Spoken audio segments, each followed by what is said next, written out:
My name is Paige Hampton, and I serve as a health educator here. I was the very first health educator hired on for Blue Cross Blue Shield Blue Door Neighborhood Center Initiative. We opened in April of 2019, and then in the fall of 2020, our Morgan Park location opened, and then later on in the fall, in like December of 2020, our South Lawndale location opened.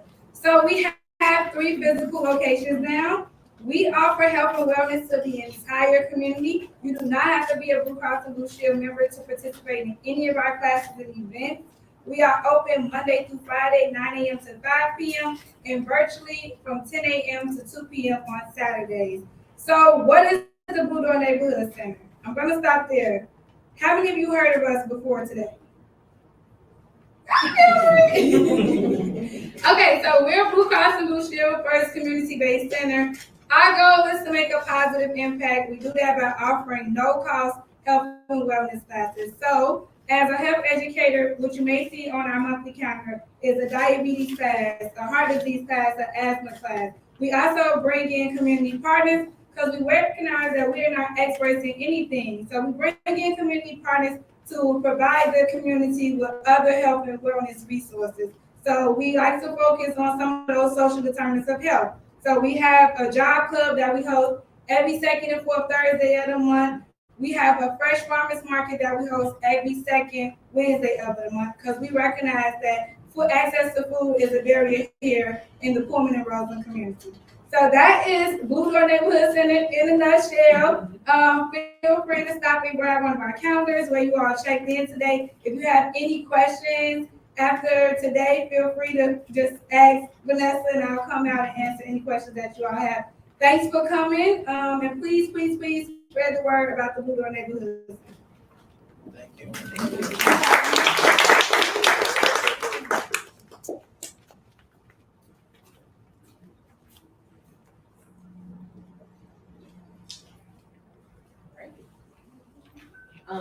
I think also remembering a Blue Door through your service delivery model, that'll be good. So I know a lot of you all may have locations, but thinking about us as a community partner is good too. So I'm here to give our welcome, and that's so easy to do because the work that you all have talked through as we were networking, and thank you all for sharing your whys and why you're here. I thought that was really good, and I thought that was important because one of the things that we know in doing health equity work is we have to co-design, co-labor, co-work together. We have to do that in partnership with each other. And some of the things that you all said, self-determination, healing, I love what you said, being the person that you needed. We know that that's what our members need if we want to get at some of those disparities and reducing those outcomes, like really being able to improve outcomes. So today we're going to go over a little bit about our health equity plan. And I'm probably going to be sharing things that you all already know because you're servicing our members, you're servicing our community. But I want to share with you what we're focused on because I think oh, you said this. We don't just want to give dollars and write checks. We want to be able to say, this is what we're focused on. This is when those members are coming in the door. These are our members that are most in need. These are the conditions where we see the most prevalence. And so we're going to share some of that data today, and hopefully it's helpful so that as the dollars are awarded, as we co-partner and co-labor, co-design together, we're all focused on the same things. So we'll go over a bit about our program. We're going to do some award presentations and grants, and I'm super excited to be able to do that today. I do want to start off with just saying thank you to I want to thank Kiana for her vision. It was when Elle sent that email over, it was so easy to get behind because I could see the impact, I could see the vision, the heart. And so thank you for doing the work. Thank Tammy, Larry, Shloke, our entire team has been so laser-beam focused on getting this right and on finding that really in alignment with what we're focused on. I want to thank my boss, Sharon, for that. It is not easy to champion health equity in a big corporation. And Sharon's experience in the community, she has stepped up, and I would say this to her in public and private. and being a supporter of driving health equity with our leadership. So thank you, Sharon, for being here. And thank you to our entire Blue Cross team. We have a phenomenal team.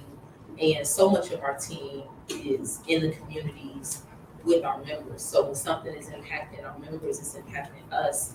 And so us getting this right and getting them the solutions that we need, we're not only just servicing our members, we're servicing our people that are working in Blue Cross too. So this means something.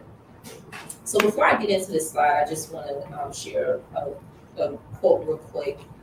There's an African quote that says, if you want to go fast, go long. If you want to go further, go together.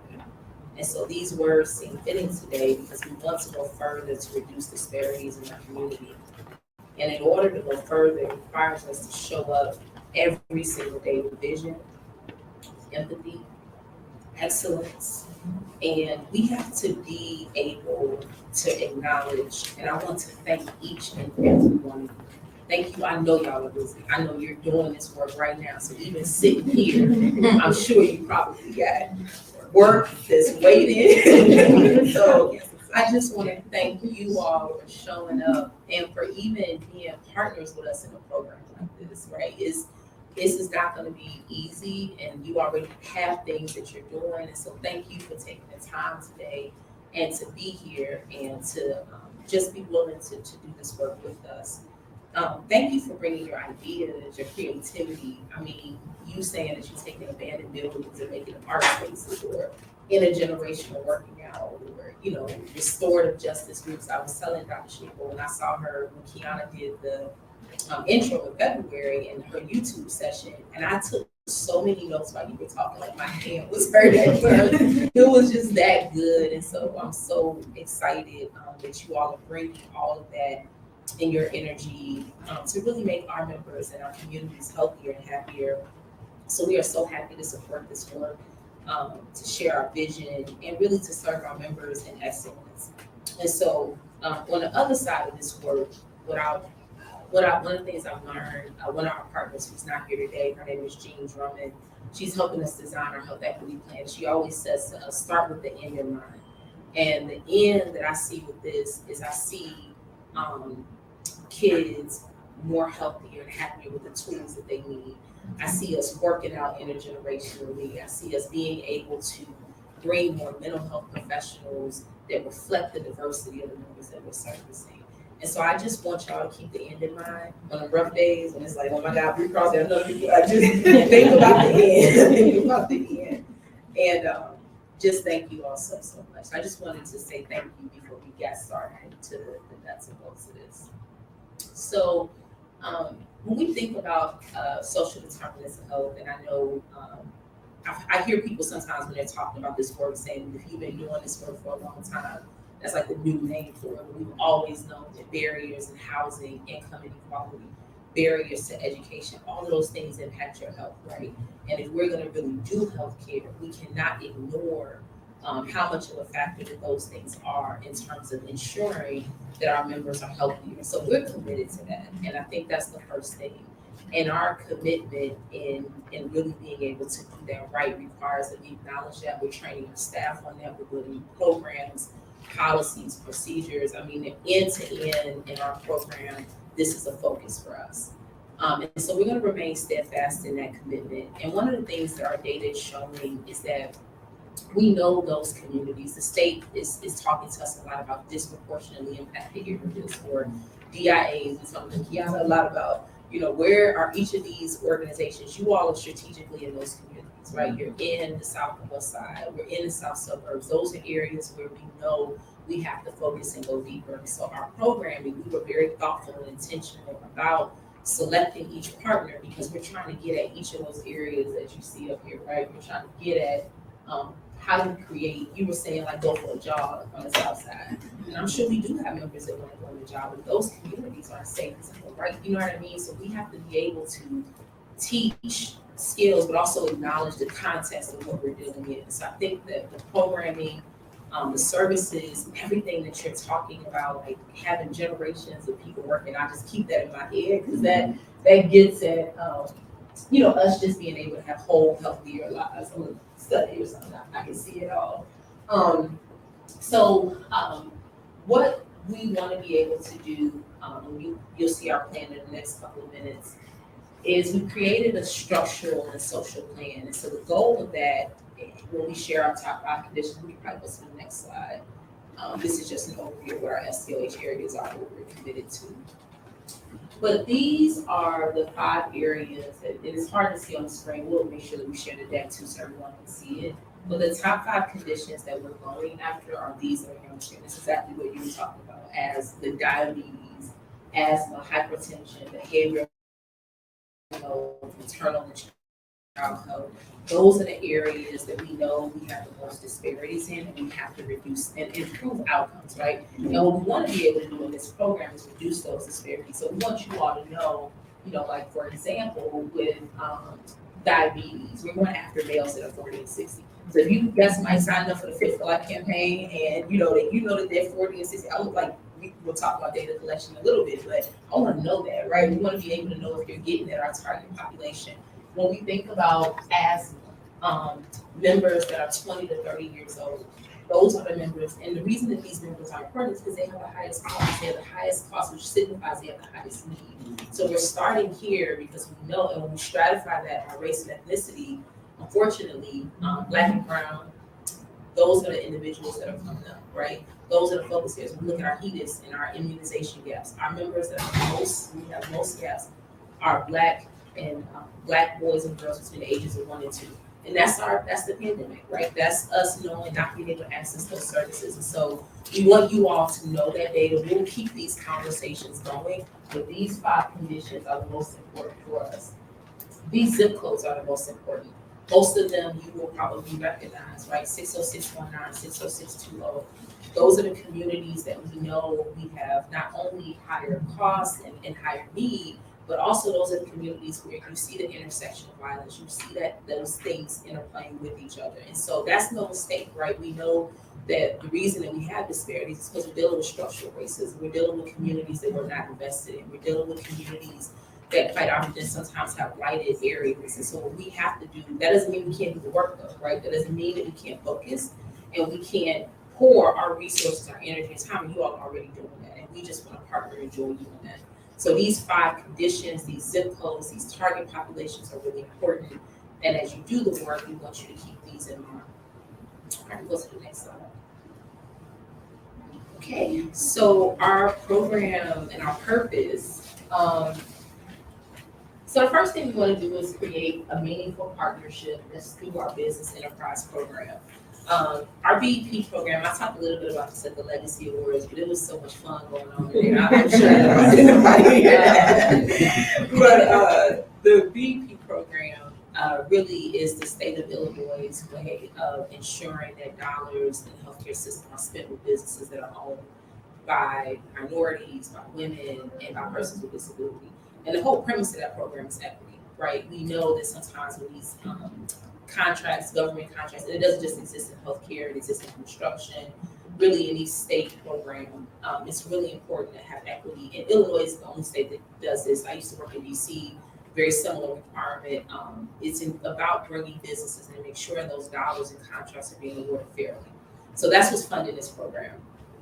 We work with Kiana. She is BEP certified, and she is a certified, which is not easy to do. So congratulations to her. And our partnership and what's funding this is our commitment to that program. So when we talk about equity for Blue Cross, it's not just in reducing health disparities, it's also making sure we spend dollars with businesses that reflect the diversity of the members that we serve. So that's the first piece. We want to make sure that those suppliers, are not only certified, but we also want to make sure we're collecting data that allows us to enhance our services. So data collection is so important. And I know you talked about earlier, like we should make it easier with the videos and grants. And that's true. I do think that we can reduce the administrative burden that we ask people to do when going for grant funding. I also think though, as a funder, and as my family, I've done nonprofit management work. The data also allows you to show your impact, though, the same way that video does, right? So if you're able to say X amount of people are coming into my practice and they're coming from this community, as a funder, I now know if I get dollars here, I'm gonna make waves and impacts in that place. And so the data collection that we're gonna be talking about here is just for that purpose. You'll also see, we're gonna be really interested in sentiment surveys. So the same questions that we were talking about here, like what's your why? I wanna know how people felt after they leave the programs that you all are doing. I wanna know what they need. And I think in addition to not just like us giving the money out, but I want to be able to go back to our team Blue Cross and say, you know, our members are saying they need us to show up here, right? And our members are saying they need us to build deeper partnerships, make more investments here.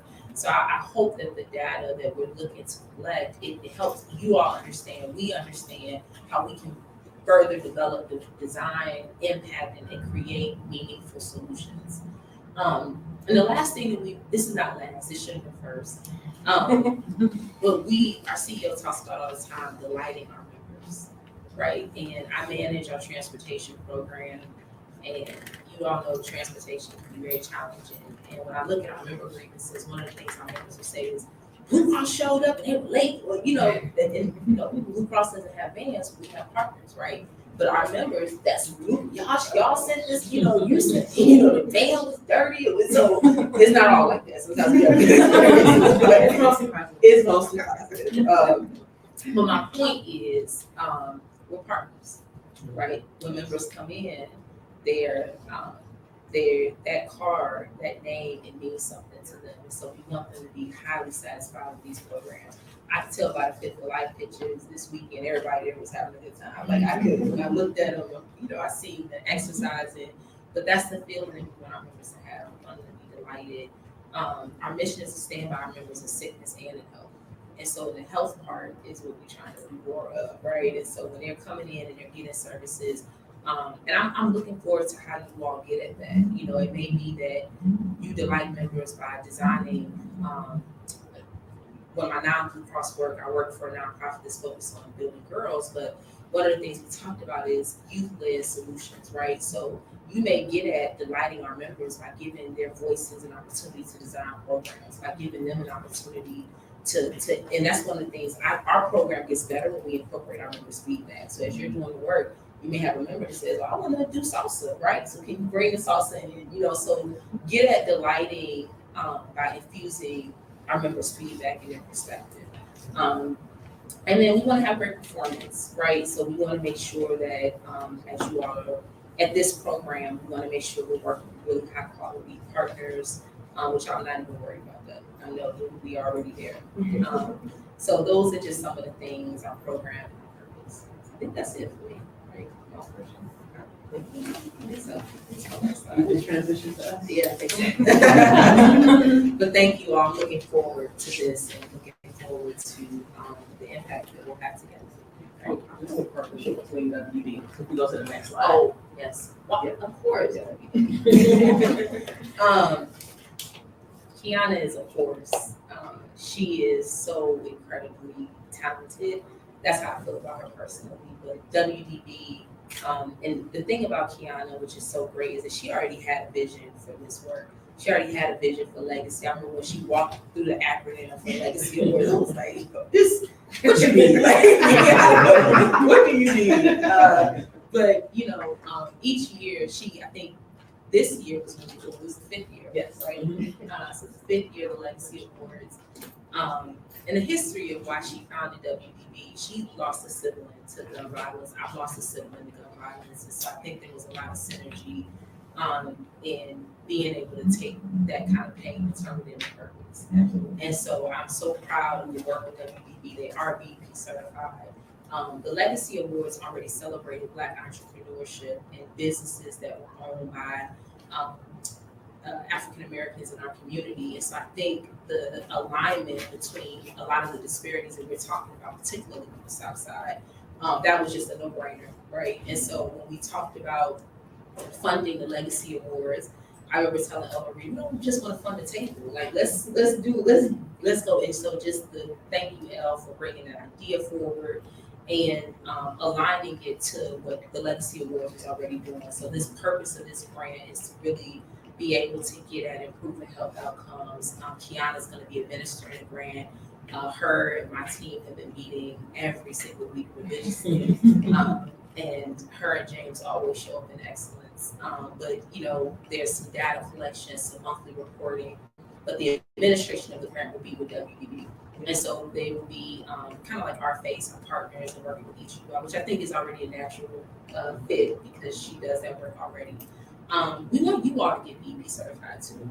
I think that's an important piece. I know you are already, but Dave told Dave Freeday, you working with TMH, I was like, yes, they got to do that. You spoke your praises, but I think that's important if that fits your business model, right? If it fits your model. Sometimes you have partners that are doing community work and it's more strategic, and some partners have both, like you have WDB Cares, they have a nonprofit and for-profit. I think some of that synergy and ideas around that, I hope that comes out of this coalition too, right? Like, how did you go about it? What worked for you? So those are things, but having that certification not only helps with cross, it helps with state contracts overall. So it's an important distinction to have. So we have asked that if that fits with your model, to pursue that.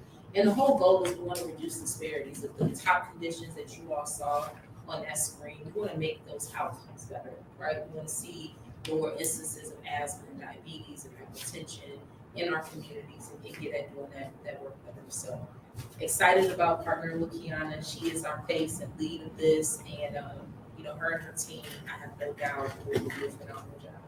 Yeah. All right. Okay. Thank you.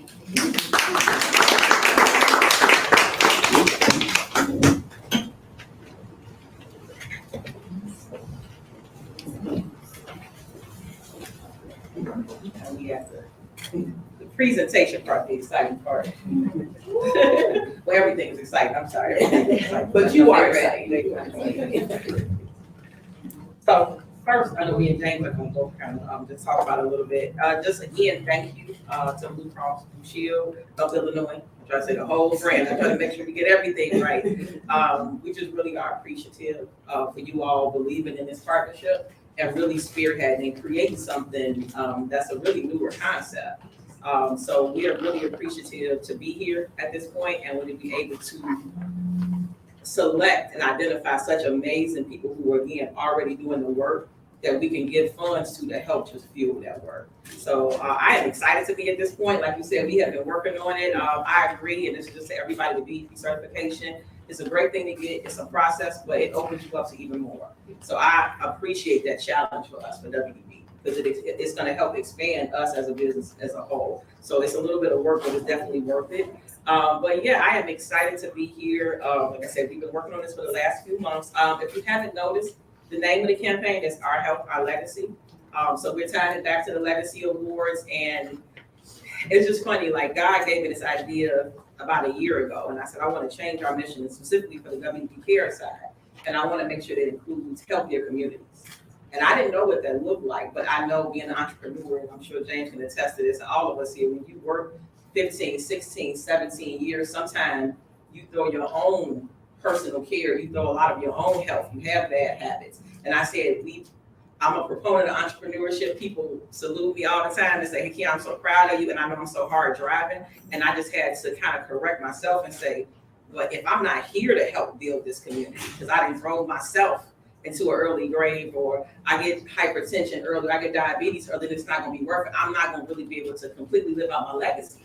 So that's why we decided to call this Our Health, Our Legacy. So even before the entrepreneurship, before everything else, we have to make sure we're taking care of ourselves so we can be here for 40, 50, 60 years plus, I'm sorry, 60, 70, 80 years plus. I meant after graduation, that's what I was thinking in my head, but to actually impact those communities. So this is the campaign that we want to be rolling with. So one of the things we wanted to do at this luncheon was to make sure that all the grantees connected. So we can talk about collaboration, because again, this is a bigger conversation around our health, our legacy, and we want to definitely do this in our communities. One of the things I'm proud of as well about this is that this grant touches all areas of the community. Dr. Jones mentioned earlier, she does a lot of work in Harvey, a lot of work in the suburbs. We have our West Side connections in the back with TJ and Trap House Chicago, and we're doing work in Bronzeville, in the South Loop area, and the physical fitness is going to be throughout the city. So we thought it was important that we not just focus on one area, one community. We know that all of our communities need it. All of these, when we look at the DIAs, most of the DIAs are communities that we live in or that we grew up in. So we don't have to look too far in the zip codes to see where do we need the help at. It's Roseland, it's Inglewood, it's Harvey, it's the West Side, it's Auburn Gresham. It's all of our communities. These are all the DIAs, and like you said, that's why I applaud you all for being willing to put in that energy and effort. Like you said, to be a part of the solution. Blue Cross is a great company, but you all are being part of how do we help create and save more lives, and how do we do even more. So we are truly appreciative, again, to be at this moment. This is going to be a collaboration between me and James. So I don't know if you okay, you're going to wait for it. So the final thing is the vision for the grant, and every grantee will get a chance to speak. Is really to impact the whole community. So we have the restorative justice focus, we have family focus, we have youth focus, mental health, physical health.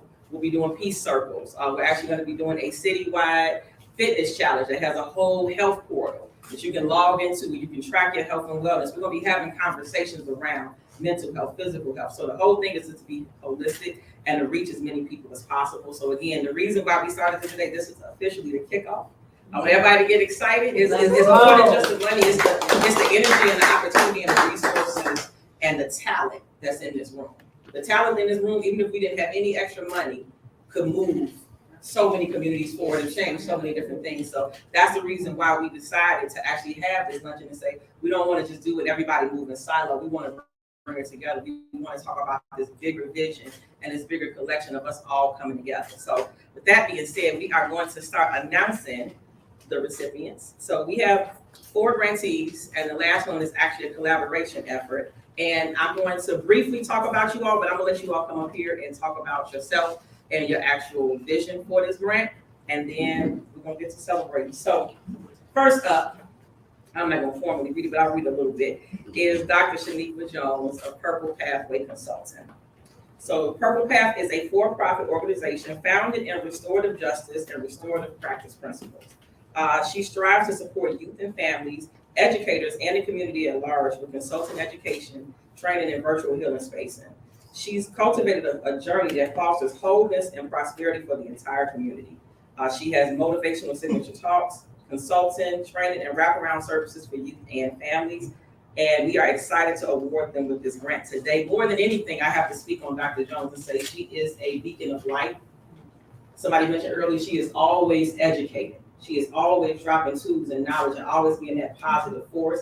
I think this, and I'm sorry, TJ, I think she was the first person I heard restorative justice that term from. I hate to take it away from you, but I mean, years ago, I didn't understand what restorative justice was, but she's been a champion for it. She has now just started her the first ever restorative justice school. So we want to give it up for her.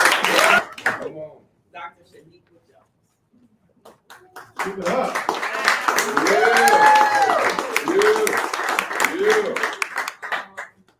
I'm gonna keep this short. I think only 3 people know my mom passed 18 days ago. And so when you talk about legacy, you gotta sis. Yeah, proud. Very proud. She should be. That was my heart, still is. But this work is so important because, again, like my sis here said, I needed a need when I was 17. And if you know anything about being a preacher's kid, and you're taught about the word of God, not necessarily how to apply it. And because I'm a visual learner, I was told to believe in something I couldn't see. But now here I am, almost 42, and really honing in on what my mother gave me in terms of the foundation. Who God is, how he works, and how he uses your pain for purpose. And so even though I might be standing here, like my husband literally just grabbed my hand and prayed for me because this is my first time speaking openly since her passing. And so, you know, the scripture says, Luke 12:48, to whom much is given, much is required. Come on. And I live my life out of mantra, a journey not shared is a soul not healed. And so I don't care what it is that I've gone through, what I will continue to go through. Life will continue to go on, but what legacy will you leave? What will your headstone say? Like, I just had to physically have a conversation with the cemetery. Like, what do I want my mother's headstone to look like?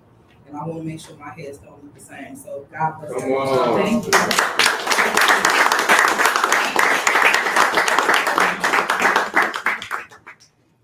And also, Dr. thank you for your continued work. I can't wait to see the work that happens, especially with the youth.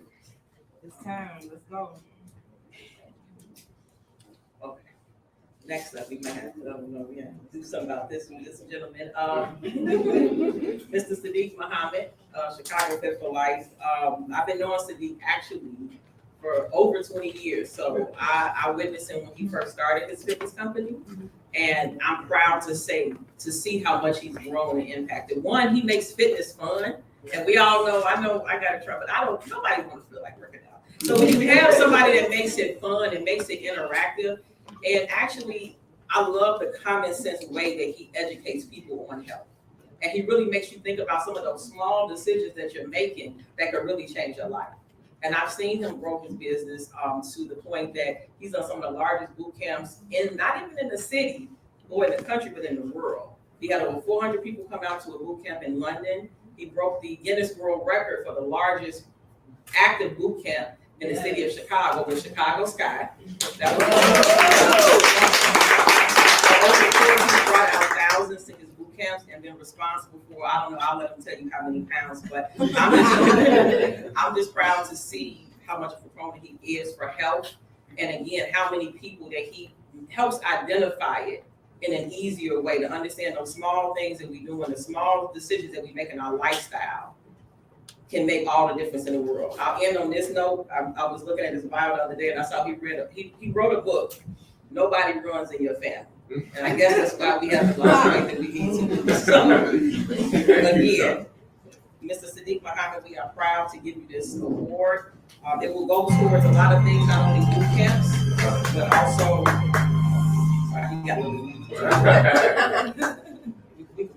it'll go towards boot camps, but also we're going to be launching one of the largest citywide weight loss competitions, and that will start in January. All right, thank you, man.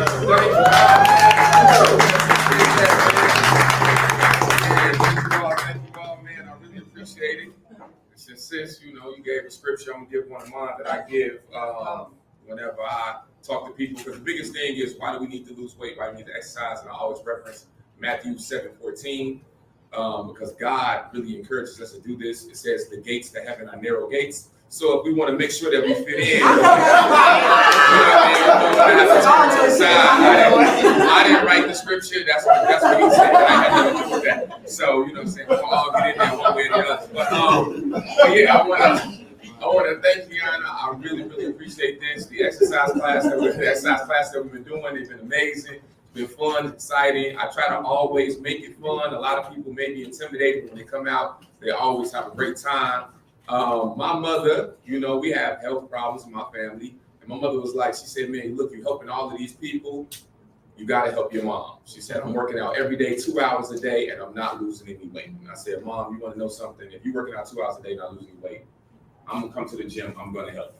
So I got to see what you're doing, really, because that's a long time. So when I went there, she spent 15 minutes at the front desk.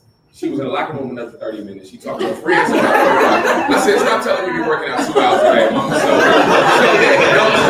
it don't take a long time. It's very, very easy, and it's very, very simple.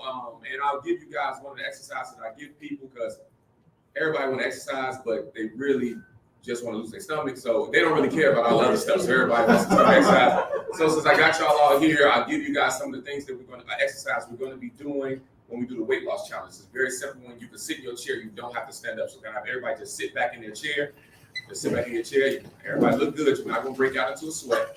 Now just relax your hands to your side and relax your shoulders completely. This is the best one I got. So what I want you to do is turn your head as far as you can over your right shoulder, and then turn your head as far as you can over your left shoulder, and come back to the middle. If anyone asks you if you want something to eat, repeat that motion. Head over your right shoulder. It works every time. It works every time. It's so simple.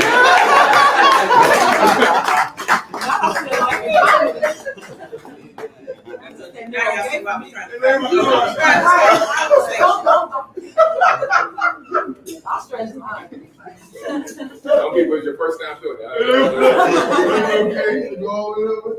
So this next recipient, I have admired from afar just how on point you have always been, how much of a champion you have been for mental health, and just how solid you were with everything that you do in your business. So like you were honestly one of the first people that came to mind when I thought about this grant. One, because mental health is such an, I'm sorry, I didn't say her name, Ms. Titania Harris of TMH Behavioral Services. Mental health is such a important topic in our community. So many of us are going through so many challenges and so much trauma. I mean, even just managing a business, there's so many challenges that we go through that we're not honest about. We deal with so much trauma. Tiffany, you mentioned I lost my brother at 22. You lost a sibling. Like, it's PTSD. I've lost cousins. I've lost so many people. And we're not dealing with those emotions. And we wonder why we see the things that we see in our community. We're not dealing with those things. So Tatiana Harris not only has a practice of over 13 clinical practitioners, all people of color, that represents Rite in our community. So she's serving the people. She services thousands of people. She has a sliding scale. Again, something that, again, one of the reasons why, again, you talk about, my partner James talked about it. You service, you serve it, you do the work, and somebody's gonna notice it. And I noticed it. So she was doing this work before she had a grant to do anything else, to subsidize anything. She was still doing the work and not closing her doors to anybody who truly needed her service. And that is one of the reasons why we wanted her as one of our partners for this. We are gonna be doing a full mental health conversation, dialogue around it, and we're gonna be making mental health affordable for all. So I'm so excited. Let's go. To announce this. I say here,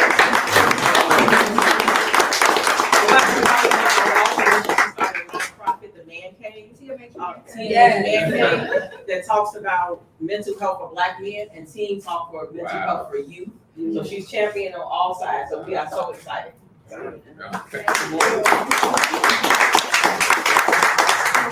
Write my words down because I forget things. First, I would like to acknowledge God and my ancestors for this opportunity. I want to thank Keon Barber and James Willard and Blue Cross and Blue Shield of Illinois for this opportunity and your support of health equity for us. I would like to thank my TMH Behavioral Services team and give a special thanks to Latasha Davis, the Vice President of TMH Behavioral Services. Thank you, Latasha, for your support, your dedication, your commitment and leadership at TMH. I could not do this work without you. As the founder and CEO of TMH Behavioral Services, my passion has always been to help others overcome the obstacles in their lives by transformation of the mind, body, and soul.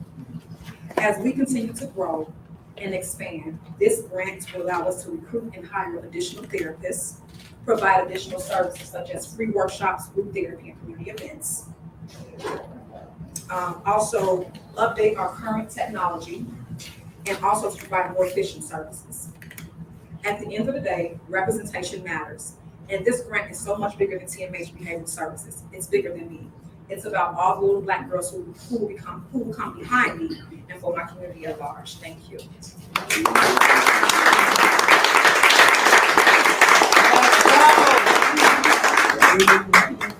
I'm just so excited about all the amazing people that we have in this room today and the work that's doing. So our last final grantees are actually a collaboration. And I'm excited. One I knew beforehand, and one I got the privilege to know some of his work, just researching and finding out some different things. So this last one, I'm sorry, TJ, I do not have this written out, is the Garfield Park Rite to Wellness Collaborative Legacy Health Mental Health Fellowship in collaboration with Trap House Chicago. Come on.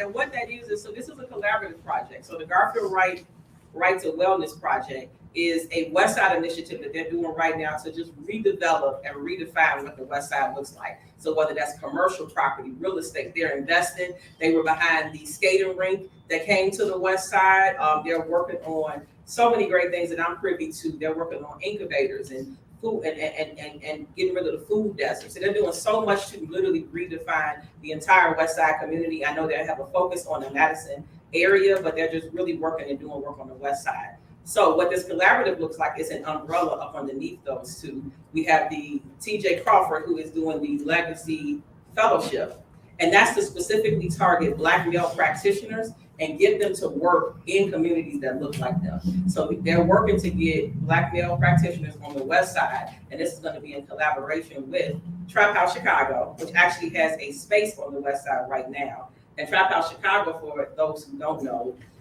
Ms. Marshawn Hendricks, is a restorative justice streetwear brand. So they combine streetwear lifestyle and actually restorative justice. So they have peace circles, and they go throughout the city. They had a store in Inglewood at one point. So they're literally going throughout the city and making sure that they're the face of what restorative justice looks like, that peace circles look like in the community. And they're doing some great work again, Marshawn. I'm reading and learning a lot about you. And I'm excited to have you all both a part of this grant and making sure that we represent all areas and also make sure that the west side is included. So with that, I welcome you both.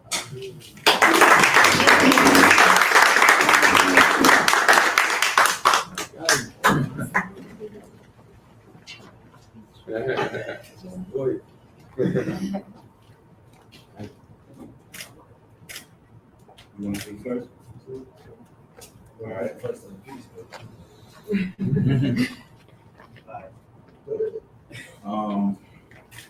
So is it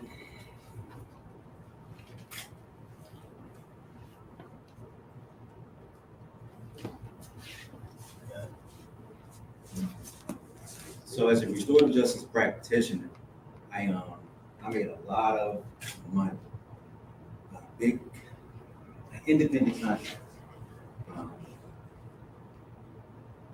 You know the opportunities that existed years ago. School of Prison Pipeline, CPS not knowing what to do, have to do something. Some restorative justice practitioners not wanting to fit into the box. Let's go. Other restorative justice practitioners being willing to mold and shift. Some restorative justice practitioners made schools unsafe. Some restorative justice practitioners modeled this philosophy, documented the steps required to actually hold teachers, students, parents, administration accountable to a higher standard. Education and just space building. I'm grateful to be one of those practitioners. Working with Chicago Police Department to create restorative police instructors, a whole bunch of a whole lot of money. And it was just for paper. Cook County Courts, Restorative Justice Community Court in North Lawndale, national project, writing that curriculum, putting in accountability. A lot of work, setting that aside to start this t-shirt business with my peers, called it. And I've never accepted a grant. I didn't want grants. I wanted to have a for-profit business that was for the hood, supported by the hood, we felt like local people, local solutions, local problems. That's how I was taught. And that has been hard. And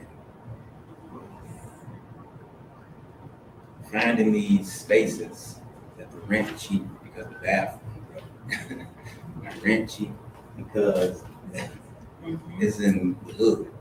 Talk about it. And getting those spaces, hustling t-shirts. I got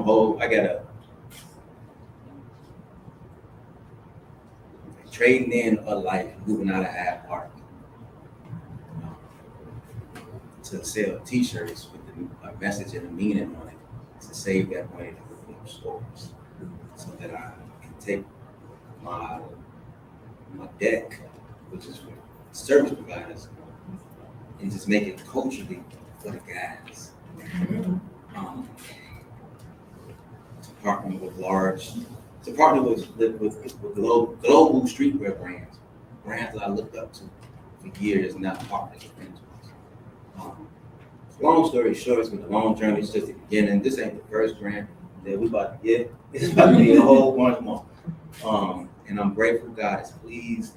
I didn't go see it. God is pleased, and collaboration. For Sadiq, we've been rocking Oh, for come years. on, man, you already know. And there's a bunch of familiar faces in here, faces that I know, but I just don't know from where. I know my parents and my family. So I'm just looking forward to collaborating and transforming Cook County, Illinois, America, and like Haki, the whole. Yeah, my bad for don't talk.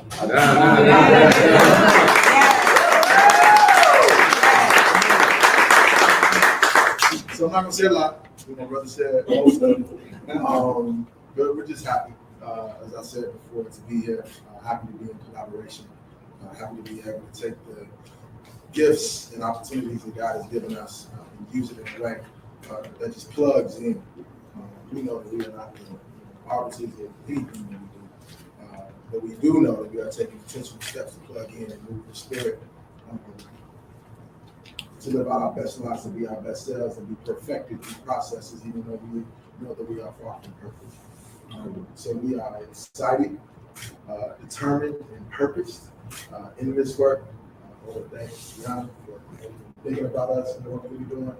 I'm a new West Sider, so I need to, acknowledge that. On the West Side, father lived on the West Side. Never claimed the West Side. Got to the West Side. Now they trying to convince me that it's the West Side. I still got to tell them that. Still something called South Side.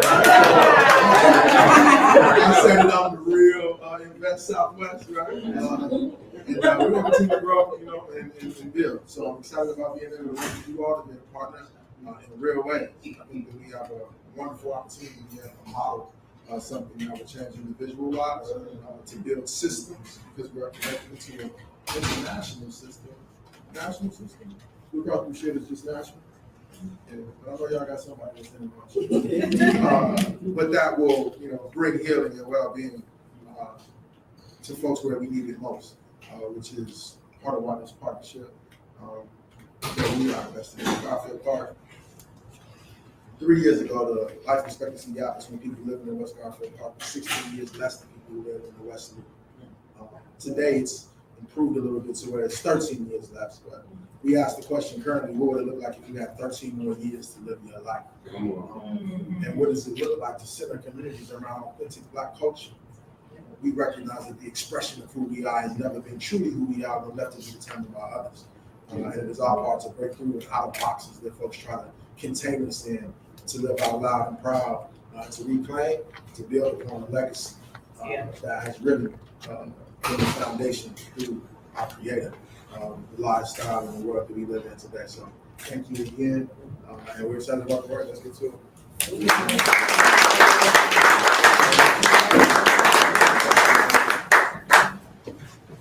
Okay, that concludes our presentation. I just want to say again that I am just so grateful of just the people that's in this room, and I'm grateful for the opportunity. Like, I just can't wait to see the impact. I'm excited to see the impact. Just even people connecting that maybe knew each other but weren't doing anything together formally. Like, so many small things happen. That's one of the reasons I'm so proud of Legacy Awards. It may be just that one connection, and they go on to build something great. They go on to build new organizations. So I think just the power in this room, I'm so excited to see what this room is going to look like for everybody. And I just thank everybody for coming. Again, we have another part of the presentation. Now we're going to get to the actual reporting aspect of the presentation, the fun stuff. But again, just keeping in mind the overall campaign, our health, our legacy. That's going to be what we're talking about. That's what we will be championing. There will be some media opportunities with this campaign as well. So again, we're going to use all the tools that we have to continue to shine that light. So we're going to do radio. We're going to let people know what TJ just mentioned. That 13-year gap, we got to do something about it. Like the stats that we know, the men mental health stats, our youth stats when it comes to violence, the things that we know, we're going to use this as a platform to really springboard and talk about it more and make some of these topics that some are taboo, but at the end of the day, people know that this is about solutions. It's not about just the problems. It's about being able to present solutions. So we're going to use this as a springboard to really better show solutions and show things can change. So with that being said, I think I'm turning it over. We're going to end our live streaming portion, but I think I'm going to turn it over to Tabitha to actually talk about some of the reporting.